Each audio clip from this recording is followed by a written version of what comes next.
Hey, it's great to have you watching CNN Student News as our daily current events coverage resumes today. I'm Carl Azus. First up, late last week, the director of the U.S. Federal Bureau of Investigation sent a letter to Congress. It said the FBI had recently discovered more emails that may be related to an investigation concerning Democratic presidential nominee Hillary Clinton. The background: while she was U.S. Secretary of State from 2009 to 2013, Clinton used a private email server instead of a government one. This gave Clinton more control over what emails were shared with the government. The FBI says her server was less secure than a government one. Clinton said she never sent or received information that was classified, containing U.S. government secrets. But in July, FBI Director James Comey said a very small number of her emails were marked as having classified information. He called Clinton and her colleagues, quote, extremely careless in how they handled classified info, but said the FBI did not find clear evidence that they intended to break the law.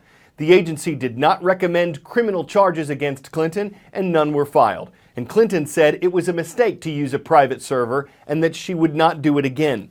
So what's going on now? While investigating a separate case, the FBI says it found new emails that appeared to be related to the Clinton investigation. House Speaker Paul Ryan says Clinton betrayed Americans' trust by mishandling highly classified information. But Clinton says the FBI has, quote, no case, and her campaign says the agency's breaking its own custom of staying out of election year politics. The FBI's review of the new emails is not likely to be finished by Election Day next Tuesday. Up next, Iraqi-led troops are on the outskirts of Mosul, 2 weeks into an operation to retake the city from ISIS terrorists. The Iraqis have come up against roadblocks, snipers, and landmines, and there are reports that ISIS has taken thousands of civilians, mostly women and children, into the city to use as human shields. With the fiercest fighting ahead, Arwa Damon gives a sense of what's happened on the advance. A sandstorm has just swept in, adding another layer of difficulty and challenges to this current push around the town of Gökçeli. This is the closest that Iraqi forces have been to Mosul since ISIS swept through and took it over more than 2 years ago. And throughout the course of the day, they have been coming across artillery fire, exchanging it, mortar fire, rocket fire, and sporadically some pretty intense small arms fire exchanges as well. They don't know exactly how many ISIS fighters are here because the commander says ISIS is moving its assets between Gökçeli and the city of Mosul itself. We are less than a kilometer away from its outskirts. But what ISIS has been doing, and what we saw them do on this day, is seemingly send small groups of fighters to try to circle around and to attack the more fixed positions that the Iraqis have been setting up. ISIS does regularly sneak up on forces, and this particular position did not receive any incoming fire all morning, but then a few rounds came in, and they believe that they spotted 3 fighters just around that house right there.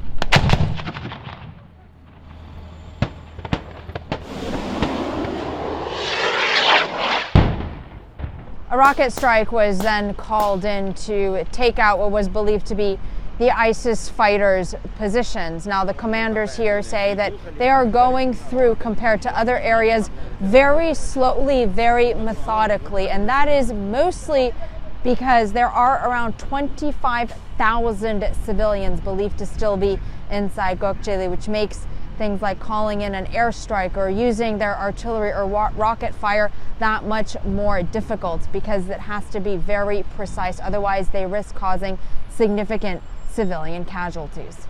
Arwa Damon, CNN, Gökçeli, Iraq.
But since the late summer, multiple groups have been involved in protesting the Dakota Access Pipeline, and several camps have sprung up, with demonstrators using tents, teepees, makeshift shelters, and RVs as housing.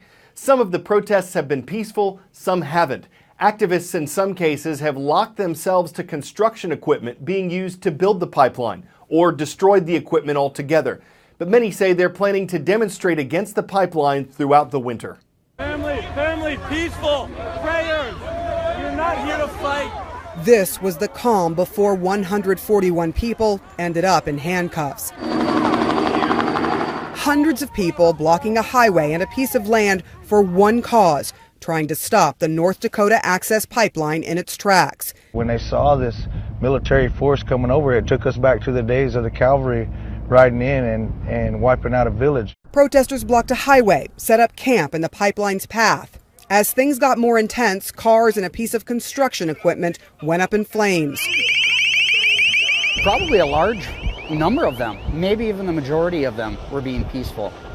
However, there's a group within that mix that are not peaceful. When you're throwing Molotov cocktails at law enforcement officers, you produce a handgun and fire 3 rounds at law enforcement officers, nobody would just describe that situation as peaceful.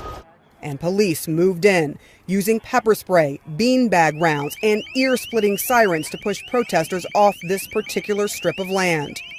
This is that same encampment. The protesters have been cleared out, and just across the highway, they wasted no time. The Dakota Access Pipeline project is in full swing. The protesters, including members of the Standing Rock Sioux tribe, denounced violence, saying they are only trying to protect their way of life, their sacred sites, and their water, worried about the potential of pipeline ruptures that could poison their water supply. This is the only source of water for 6 reservations. It's not only important to the reservations, but all the farms and ranches and townships and municipalities from here to the Gulf of Mexico. But their attempts to stop the project have failed so far, and police say they are just following the law. So the dispute is clearly over the pipeline. This land right here, is this considered, from the opinion of law enforcement, private property here in the North Camp? Yes, the land behind us here is private property. As far as... So not the tribe's property? Absolutely correct. It's private property behind us. As far as North Dakota law and any law says, we're north of the reservation where we're at right now. The tribe says a 19th century treaty disputes that, and they say the land was stolen from them. That treaty was broken, and therefore we feel that every land sale after that date was unlawful.